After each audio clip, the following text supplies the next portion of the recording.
Hi, everyone. This is Dan Kleckner, and I am very excited to be presenting to you guys today for the Succeed virtual event. So, as all of you know, we were supposed to be live in California here in a couple weeks doing this event. I was supposed to be presenting to you guys live. Obviously, with all the COVID stuff going on, that's not possible. But big thanks to Succeed for still being able to make this event be held virtually. And I am very excited still to be presenting to you guys today and share some helpful information to hopefully help us all get through this. So the first thing I want to do is just share a little bit about me real quick. Like I said, my name's Dan Kleckner. I've been presenting, internationally here for several years now with Perform Better, TPI, various other seminars. I own 3 gyms.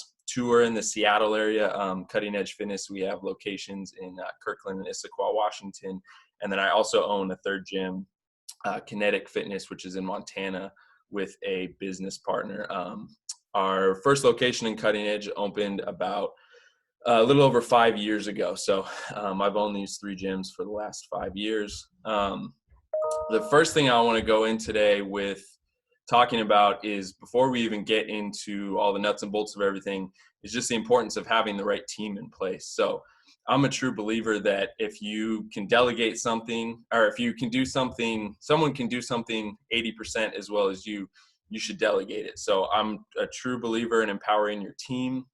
They're the reason why I'm able to travel and present. Obviously, I'm not traveling now. I'm presenting here from my office here, but normally I'm traveling and presenting and able to run a lot of the business without me having to physically be there. And that is because I have the right team in place. So let's, address the elephant in the room, the COVID-19, the pandemic that's going on today. This has thrown everybody for a loop. And honestly, if you have these gurus and people out there that tell you they've been through this before and they have a playbook completely to get through this, they're probably lying. The reality is nobody's been through this before. There's a lot of uncertainty. Nobody really knows what's going to happen. But the best thing we can do is, work together to get through this. And the unfortunate reality is there probably is going to be about 20 to 25% of gyms that do shut down permanently because of this. But I'm here to help you guys and hope to get you through this so that you're not one of those 20 to 25% that has to shut down. Today, we're mostly going to focus, though, on a game plan to get you guys past this COVID-19 thing and to be able to get your businesses to be financially successful again once you open back up. This isn't going to air till early May, so it really doesn't do me any good to try to help you guys through this closure, because by then it'll be too late if you haven't done anything to keep your current member base or navigate your way through this closure. There's not a whole lot you'll be able to do in May, because by the time May comes, most gyms hopefully will be able to open back up by then. So by the time you guys are seeing this, we should be getting close to the early phases of opening most of these gyms back up. So what I'm here to help you guys is to navigate through that, get clients back in the door, get new leads back in the door, and just be able to get your gym to be financially successful again as quickly as possible. So what we're going to talk about today, we're going to go through the 5 steps to get your training gym back to profitability. The main thing I want to really hit home with this is being able to work on the business, not in the business. It's very hard to run a financially successful training gym or business if you're the tacticianer that is providing all the services. So hopefully you're not the trainer in your gym that is, if you own the business, that is, exchanging services or hours for money and hours for packages, and you're working, training 40, 50 hours a week.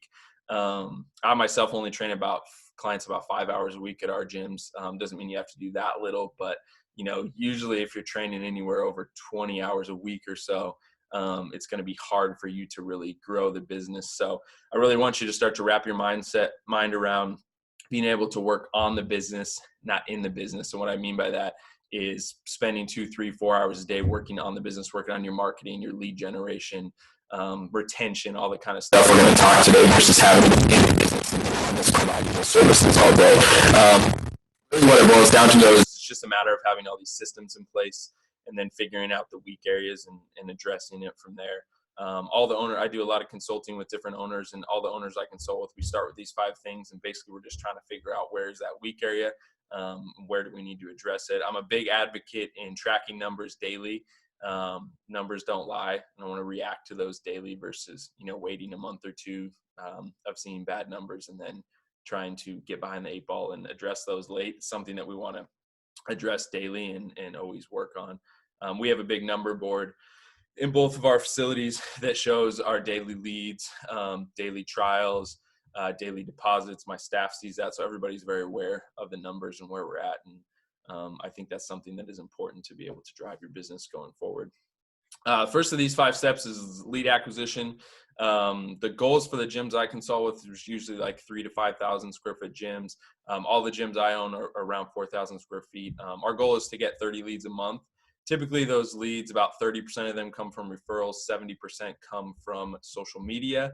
But that can be different. And I do encourage you to diversify your marketing as much as possible, so that you're not solely relying upon one thing. We do a lot of events out in our community with our Chamber of Commerce as well. We do a lot of golf events. We do a lot of golf fitness here with TPI. So we do a lot of golf events at golf courses. We do a lot of joint presentations with like physical therapists and chiros in the area. So it's not all about social media. You need to diversify your marketing as well. But the main thing we're going to talk about today when it comes to lead generation is through social media and referrals. One thing I've learned owning these businesses in the last 5 years is marketing is honestly the most important thing probably to learn in the business and get good at in your business. If you know nothing about marketing, you're owner. Granted, you can outsource some of it, but you're going to want to get a good grasp on the marketing and understand how lead generation works. The biggest thing with that, why I say that, is because it's all about being authentic. I'm fine with people outsourcing some of their marketing and some of their bigger campaigns and stuff like that. But ultimately, I think as the owner, you should have a big pulse on your marketing. You're the one that understands the voice of your gym, what your clients want, kind of what your client avatar is. So I believe that the owner should be involved in that and be as authentic as possible. And I think you lose some of that authenticity if you outsource all of your marketing. The biggest thing with marketing and lead generation is being able to have a consistent content plan. The idea with this is hopefully we're posting 5-6 days a week and we're consistently hammering them with our content. So when they are ready to buy, they come to us essentially. The idea with that is just that, people are going to see your stuff probably 6, 7, 8 times before they decide to buy.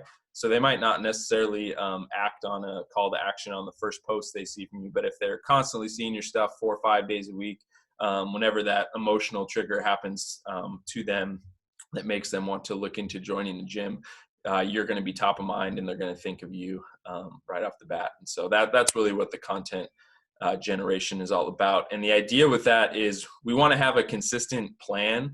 Most of the time what I see with gym owners that I consult with that struggle is they don't have a plan for the marketing. They just kind of wake up and what am I going to post today?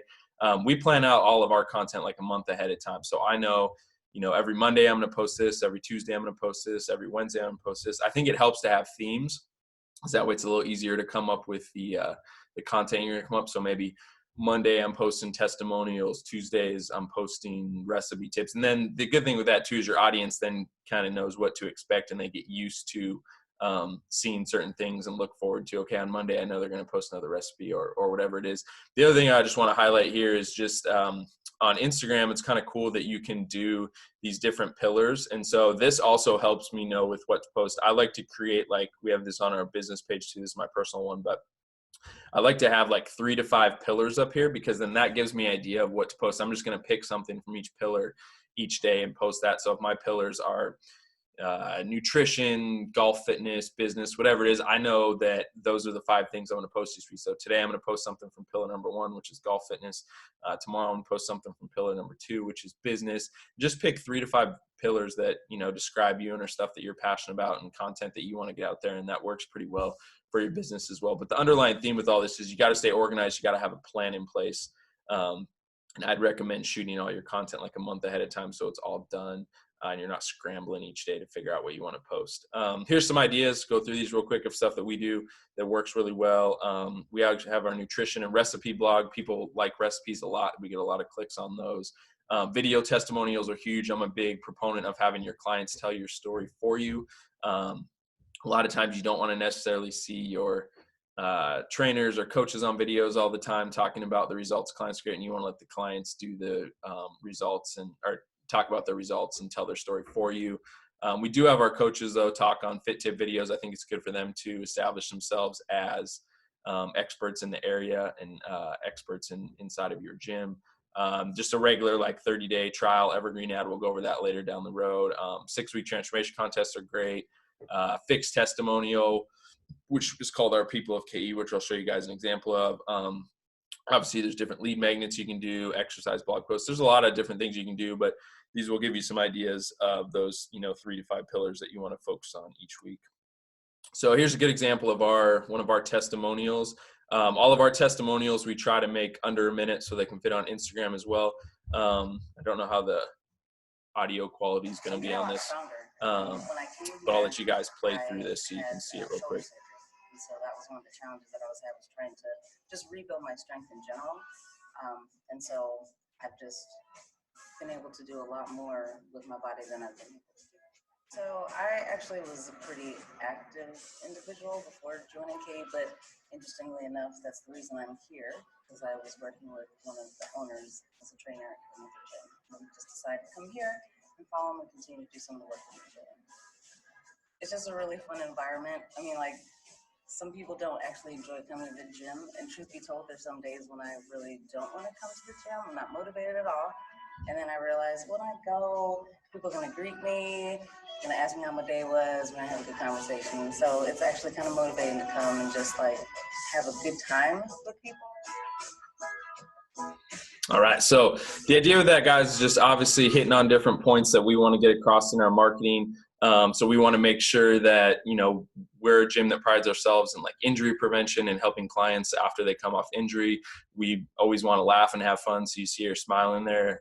Just different stuff that you want to have come across in your media and allowing your clients to tell that story. So just want to show you guys an example of that. Then the way we market those is obviously on Facebook and Instagram. And we have a landing page that it goes back to, which you guys can see here, which just has all these testimonials linked on one page. So they'd watch the testimonial on Facebook, they'd click on it, it'd bring them to this landing page, and then just in between each one, you'll see a little call to action for our trial there. Typically, these are the demographics we're focused on. 24 to 40, we're mostly just doing Instagram videos that showcase the social aspect and community of our gym. 35 to 55, we're doing Facebook and Instagram. A lot of small group training videos, kind of like you saw there. Obviously likes attract likes. 40 to 60, we're usually just doing 40-60 demographic, we're usually just doing Facebook only. A lot of one-on-one videos, talking about the individualization, how the space is theirs, all that kind of stuff. This is what I was talking about before with our still testimonials, what we call our People of KE. So these live on our website. We have a bunch of these stories. And what you'll see is just, a picture. We usually like to have a picture of them outside the gym, just to show that, it's a real life person and get a regular picture of them. And then we just have questions we ask them that allows us to showcase the testimonial in a still format on our website. We have lead magnets as well. We'll cycle this every couple of months usually. This is just an ebook that people can obviously download off of our website. We have a link on our website too for them to join our Facebook group. We have a closed members group on Facebook, which is important to have because the big thing with that is you don't have to pay for marketing inside of that. Everybody that's inside the group sees your stuff versus having to boost stuff on your page and pay for it. So if there's stuff that you want to get inside your members group or inside your community, the closed groups are great for that. What we try to target on, we could go really in depth into marketing. We're going to keep it pretty simple today. I think the easiest thing you can do is just build like a 7 to 10 mile radius around your gym when it comes to marketing, because you want those people, 95% of your people that come to your gym are going to come within 7 miles or live within 7 miles of your gym or work within 7 miles of your gym. So we want to continue to hammer home that radius and make sure that everybody within a 7 mile radius is seeing our stuff. So we will, retarget and do all sorts of different type of boosting and stuff like that. But to keep things simple, just trying to boost to within a 7 mile radius of your gym and allow everybody within that radius to constantly see your content. How much time does the marketing take? It honestly takes about 20 hours a week. So whether that's yourself as the owner or you delegate it, I oversee all of our marketing, but I delegate a lot of it to our team as well. But it's going to be about 20 hours a week if you're doing it right. So that's something to keep in mind as you're trying to find that person who's going to help you with your marketing, or if it's going to be you or whatever it is, going to take typically around 20 hours a week. What's the budget for it?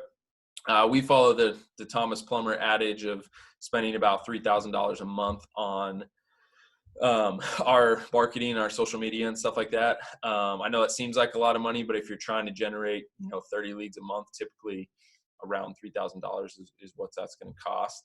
So we do recommend spending a lot on the marketing because it does have a huge return on investment.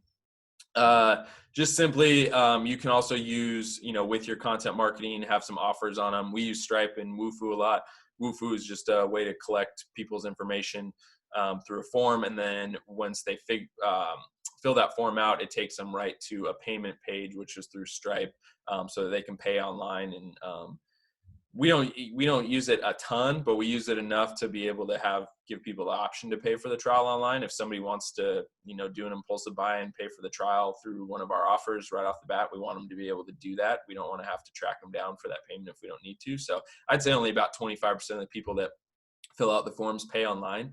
But that's better than nothing, and it does help you and not have to track them down for the payment, and it makes it easy and they can just pay right off the bat. Okay, the next thing we're going to go into is sales. Obviously, we have to have some type of trial program in place, let them try it before they buy it. We do usually either a 15 or 30-day trial. The numbers that we are looking at that you should be tracking, we're talking about tracking your numbers daily, is we should be able to convert 60% of these trial members to a regular membership. And typically of those 30 leads we talked about generating, about 20 of them are going to sign up for our trial. We'll obviously have some leads that are just bad leads that don't end up signing up, but about 20 of those 30 leads will sign up for a trial. So if we're following the math down here, that means if I have 20 trials each month, I convert 60% of them, that means I'm going to have 12 new signups a month. We are big on the 12-month contracts. I know a lot of people that do month to month. It's not the end of the world. It's usually easy. Month to month's easier to sell than 12 months. But for us, again, I've worked with Thomas Plummer for a long time. He's a big mentor of mine. And I'm a big believer, like he is, in the 12-month contracts because it gives me a receivable base. It allows me to project out in the future what my revenue is going to be, creates a lot more consistency. And then if I want to sell the business down the road, it's a lot easier to sell if I have people on 12-month membership agreements and I can show potential buyers what our revenue and collectible base is. I really do believe you have to have a layered pricing structure, just to keep things easy. It's a little small, a little hard to see, but this is our 12-month membership price sheet. We offer one-on-one. We don't do, probably only about 10% of our people do one-on-one. But we do want to show a big number at the bottom just to show most of the time people end up in the middle when you're showing them, pricing 101. They usually end up in the middle. This is the membership we want most people to sign up for. It's our semi-private 12 session a month. It's $369 a month. Our average EFT here with our clients in Seattle is about $300 a month. That's what we're trying to focus on. So I do believe in having a layered pricing structure. We start with all of our large group here at the bottom for $169, go all the way down to 12 one-on-one sessions for $1,200 a month. But again, our whole goal is to try to get usually people somewhere in between. This is our most popular one, and honestly, what the best value is anyways. People get to train 12 times a month and are going to see really good results that way, obviously. So bottom line is you need to have some type of layered price structure in place. Next thing we're going to go over is just defining your demographic. And I think this is important. So I think you need to recognize what type of gym you are. Typically, if most of your clients are in that 24 to 40 demographic, you're going to have more large group. This is what we have mostly in the gym I own in Montana. 35 to 55 is going to be more small group, and then 45 to 65 plus, they're going to be more one-on-one. Again, we want to shoot for that $300 average EFT. All that means, if you're not used to dealing with average EFT, just means that our average client membership is $300 a month. The biggest thing with defining your demographic, though, is just running the business off of this. Who am I chasing? What's my ideal client? I think it's really important to think about that because that's going to come across in your marketing, and then we just reverse engineer the product from there. With our target market, we talked about this a little bit earlier. Again, with that 24 to 40, they're usually heavy Instagram users. We're going to use Instagram only for them. The 35 to 55, we're going to use Facebook and Instagram, showcase a lot of the small group training. And then the 40 to 60, we're typically just going to use Facebook and do one-on-one videos, talk about the individualization and how the space is theirs, and just make us show that it's their spot. Next thing we're going to go over is programming. This one we're going to spend very little time on. Obviously, all you guys know how to program. You're all good trainers. The biggest thing that I've learned, though, with programming is that it needs to be scalable and repeatable. When we first opened up, we used to write everybody individual programs. Once we got to about 100 clients, that became very challenging and very time consuming. So we came up with our own template format. And then we just have clients' note cards that we marry the template to so that we can individualize it with obviously their injury history, goals, that kind of stuff. I'm also a big proponent of having your clients train with different coaches. You don't want to allow the coaches within your gym, if you're the owner, to build a stable of clients, because then obviously if they leave, a lot of the clients are going to want to go with them, and you want them to be there for the gym, not necessarily for one single coach. So I'm a big believer of having your coaches or your clients train with different coaches. What you'll see real quick here with our programming, this is just a template we use. We break it down basically into 5 different formats. We have our core, what we call our life or power movements, strength, heavy carries, and then we have our metabolic. The way we do this is we just have 6 different workouts for each one. So we have 6 core, 6 power, 6 strength, 6 carry, 6 metabolic, and then we just randomly number generate it for the upcoming week. So we may have like core number 1, power number 3, strength number 6, carry number 4, whatever it is. We just random generate it for the week. So that way every day each workout's different. We do that on a week by week basis. But essentially it's the same 6 workouts within those different templates. I'm probably trying to make it way more complex than it is. It's not too complex of a form that I can go in more into depth with you guys if you need to on it. But the biggest thing is you got to have some type of template or workout. If you're spending 20 hours a week writing programs for clients, that's going to be valuable time that you could be using elsewhere. Last thing we want to go over, last step, is going to be retention. Retention's huge. Obviously, as important as marketing is, it's even more important to retain your clients. It's a lot easier to retain your current clients than it is to get new clients. That being said, you're always going to have some type of attrition. Our goal is no more than 3% a month, which just means I'm retaining 97% of my clients on a monthly basis. So if I have 100 clients, I can realistically expect to lose 3 clients a month. Just, people fall off the wagon, people move, whatever. That's for small group training. For more team training oriented or group class oriented, like our gym in Montana, it's closer to 10%. So we lose about 10 clients a month. So it is, from a retention perspective, a lot better to be in that small group realm, but some people just fall into the large group based off your fluency in the area you're in and stuff like that. But 97% retention is our goal in the groups with the small group. 90% is our goal with that's mostly the large group gyms. Here's some retention strategies you can use. There's a million of them, but I just want to outline a few here. We send a Fit Tip email to our members every Monday just to always stay, top of mind with them. Every 6 weeks, we'll email them recipes, testimonials, that kind of stuff. Like I talked about before, we have our members closed group. We post in this 3 times a week, like special offers, invitations, fit tips, all that kind of stuff. We use Skipio for our texting, and we'll send motivational texts if they've been off their normal routine.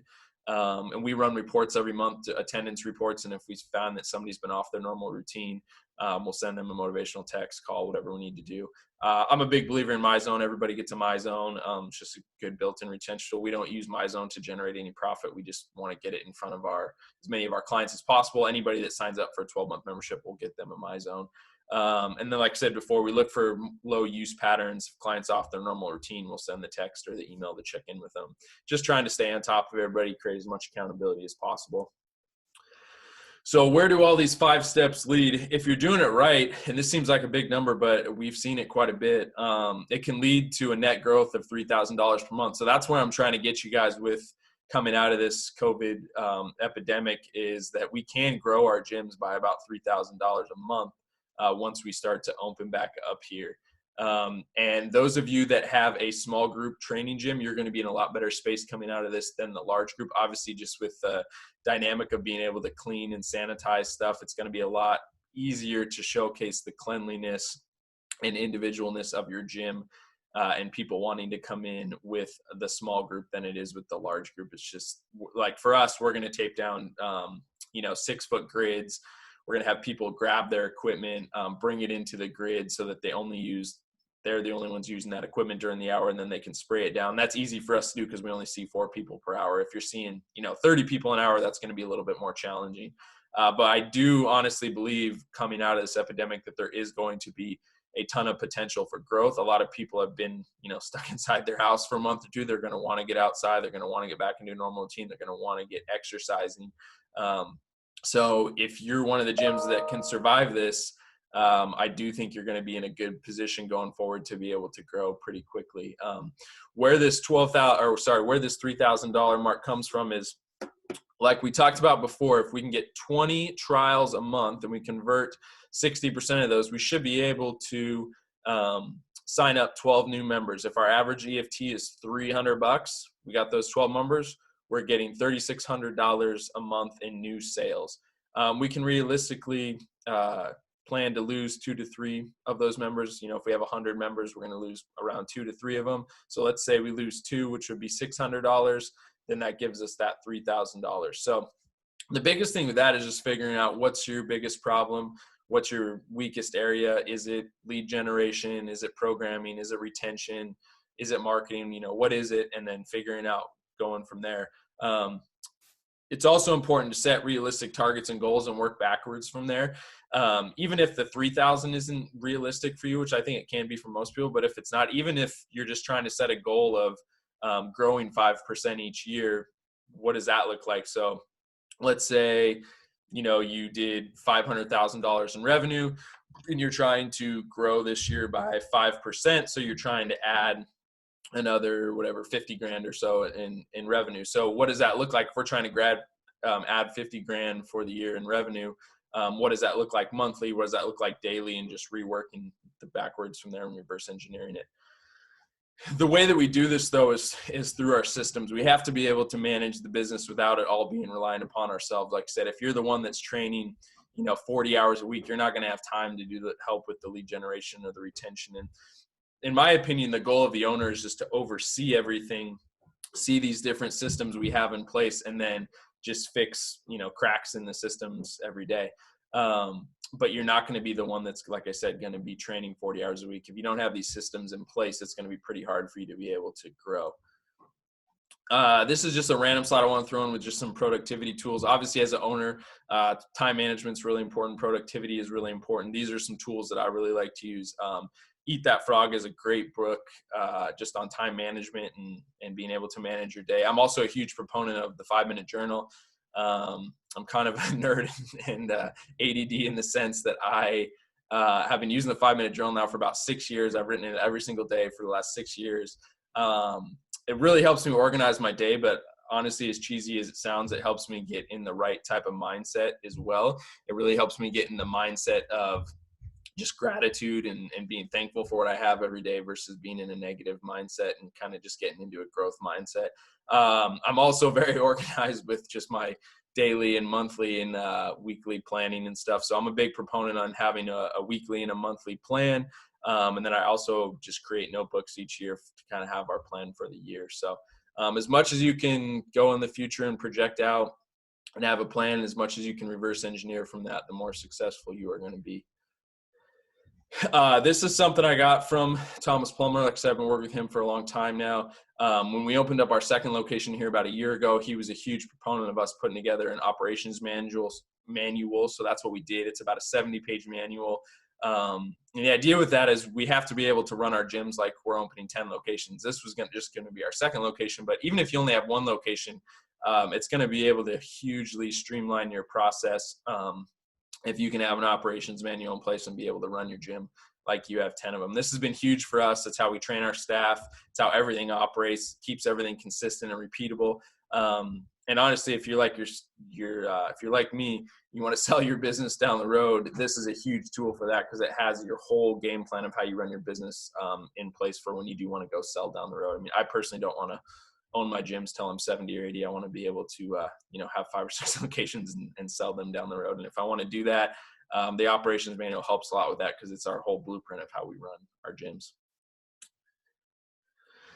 We're getting close to the end here. One of the last things I want to share with you is, as cliche as it is, you got to be the dumbest person in the room. Don't reinvent the wheel. Follow the path of these mentors.